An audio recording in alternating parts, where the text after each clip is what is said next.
Hello, my name is Professor Chris Pudney and I lead a research team at the University of Bath. We're here today to talk about a dangerous, prevalent online drug trade that directly targets young people.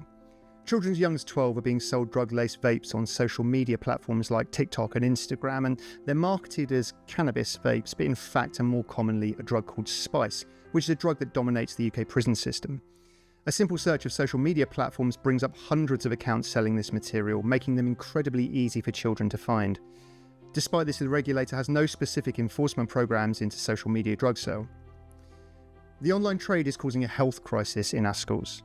Children are being hospitalised with psychosis, seizures and heart problems after using these vapes, and in fact ambulance call-outs to schools for vape incidents have increased over 400% in the last 3 years.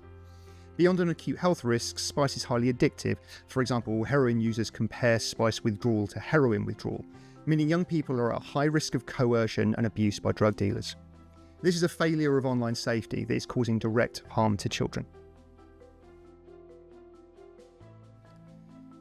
To understand the true scale of this problem, we conducted the first ever study of vapes seized from secondary schools in England, pairing our lab-based research with online tracking of accounts selling these products on major social media platforms. Working with police forces and city councils, we collected over 500 vape and e-liquid samples confiscated by teachers in schools across England, and our approach was to create as unbiased a picture as possible.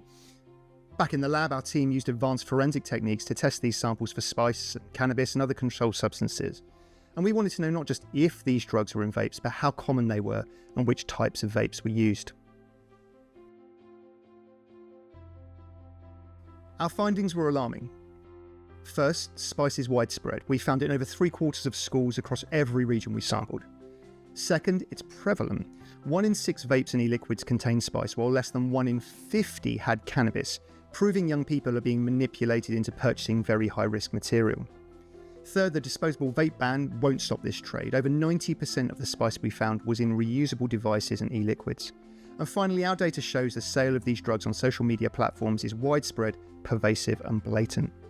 So what can be done? We have 2 clear recommendations to tackle both supply and demand.